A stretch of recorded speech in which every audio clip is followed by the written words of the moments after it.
বিনিয়োগের পথ সহজ করতে এবার জমি কিনবে সরকার। ডানকুনি থেকে জমি নীতি নিয়ে বড় ঘোষণা মুখ্যমন্ত্রী শুভেন্দু অধিকারীর। বদলের বাংলায় বিপুল বিনিয়োগ, 600 কোটি বিনিয়োগ লাক্সকোজির।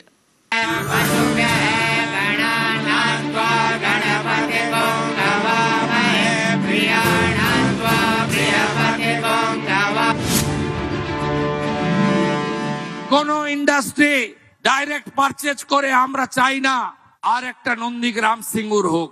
আমরা ডাইরেক্ট ল্যান্ড পারচেজ পলিসি চালু করেছি। প্রাইভেট ইন্ডাস্ট্রিয়ালিস্ট যারা এই রাজ্যে বিনিয়োগ করতে চান, ল্যান্ড কোনো সমস্যা হবে না। আমরা ডাইরেক্ট ল্যান্ড পারচেজ স্কিমে আমরা আপনাদের ল্যান্ড পারচেজ করে হ্যান্ড ওভার করবো। ল্যান্ড সিলিং পলিসি একদম চেঞ্জ করে দেব।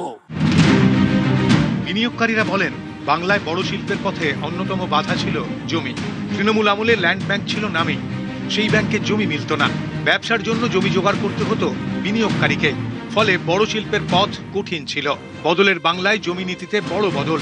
এবার জমি কিনবে সরকার, সেই জমি তুলে দেবে বিনিয়োগকারীর হাতে। কোন ইন্ডাস্ট্রি ডাইরেক্ট পারচেজ করে আমরা চাই না আর একটা নন্দীগ্রাম সিঙ্গুর হোক। আমরা ডাইরেক্ট ল্যান্ড পারচেজ পলিসি চালু করেছি, যে পলিসি দিয়ে আমরা বিএসএফ কে বর্ডারে ল্যান্ড দিচ্ছি, রেলকে জমি কিনে দিচ্ছি, এনএইচ কে জমি কিনে দিচ্ছি, নতুন এয়ারপোর্টের জমি কিনে দিচ্ছি। একইভাবে প্রাইভেট ইন্ডাস্ট্রিয়ালিস্ট যারা এই রাজ্যে বিনিয়োগ করতে চান, ল্যান্ড কোনো সমস্যা হবে না।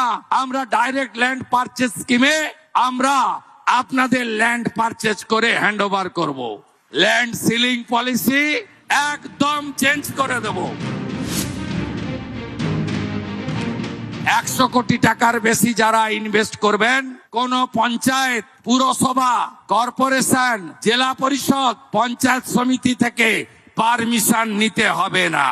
যত গন্ডগোল ওইখানে, যত দাদাগিরি ওইখানে, যত হ্যারাসমেন্ট ওইখানে, যারা 100 কোটি টাকার বেশি ইনভেস্ট করবেন তাদের সেন্ট্রালি সিঙ্গেল উইন্ডো সিস্টেমে WBITDC, environment department, land department আপনাদের এনওসি লাইসেন্স দেবে।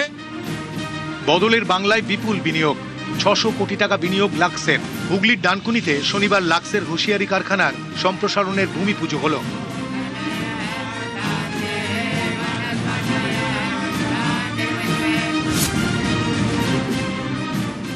পশ্চিম বাংলার শিল্পের যে ক্যাপ, সেই ক্যাপে পালক লাগা আজ শুরু হলো।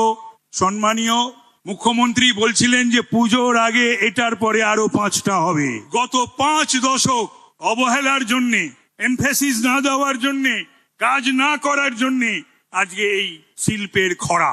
অপমানিত হয়ে বাংলা থেকে যে সমস্ত শিল্পপতিরা চলে গেছে, তার মধ্যে টাটা আছে, তার মধ্যে আদিত্য বিড়লা গ্রুপ আছে, 688টি ছোট বড় মাঝারি শিল্পপতি আছে। পশ্চিম বাংলার জন্য যদি প্রয়োজন পড়ে তাদের কাছে গিয়ে বাংলার স্বার্থে আমি যাব এবং হাতে পায়ে ধরে সেই সমস্ত শিল্পপতিদের এই বাংলায় ফিরিয়ে আনার জন্য তাদের কাছে অনুরোধ করব।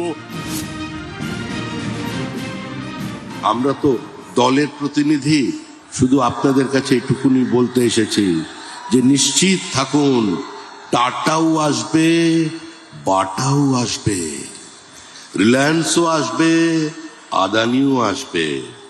ইসরায়েল থেকেও বিনিয়োগ হবে, সিলিকন ভ্যালির বিনিয়োগ হবে, মিউনিক থেকে বিনিয়োগ হবে, লন্ডন থেকে বিনিয়োগ হবে। সারা পৃথিবীর শিল্পপতিরা, সারা পৃথিবীর অনাবাসী ভারতীয়রা তারা পশ্চিমবঙ্গে বিনিয়োগ করতে আসবেন। পশ্চিমবঙ্গকে 1 নম্বরে পৌঁছে দিতে হবে। আমাদের সুস্থ প্রতিযোগিতায় পিছনে সরিয়ে দিতে হবে মহারাষ্ট্র, গুজরাটকে, তার উপরে আমরা পৌঁছে যাব। আমরা চাই শুভেন্দু অধিকারীর নেতৃত্বে একটা পশ্চিমবঙ্গ রাজ্য সরকার চলুক, বিজেপির সরকার নয়। আমরা শিল্পপতিদের কাছে বার্তা দিয়েছি, কোনো এক্সটর্শন নেই, আমরা করতে দেব না পশ্চিমবঙ্গে। আমাদের দলের পতাকা নিয়ে, আমাদের দলের ট্রেড ইউনিয়নের নাম করে কেউ কোনো কারখানার দরজা বন্ধ করতে পারবেন না। মিলিটেন্ট ট্রেড ইউনিয়ন চলবে না, কিন্তু তার সঙ্গে শ্রমিকের স্বার্থকেও আপনারা যারা মালিক পক্ষ আছে আপনাদের রক্ষা করতে হবে। এই নতুন যে আমরা ইউনিটটা লাগাচ্ছি, ফ্যাক্টরিটা লাগাচ্ছি, মিনিমাম আমরা চেষ্টা করছি কি 8 থেকে 9,000 ফ্যামিলিটা এখানে যোগে যাবে। লেকিন এটা আমি গ্যারেন্টি দিয়ে বলছি কি ভবিষ্যৎ বাঙালি এখন খুব ভালো। আর আমার আমার সিএম সাহেব এসছে, সবাই এসছে, ওনার সবার একটাই কথা আছে, ইন্ডাস্ট্রির জন্য আমরা সব কিছু করবো।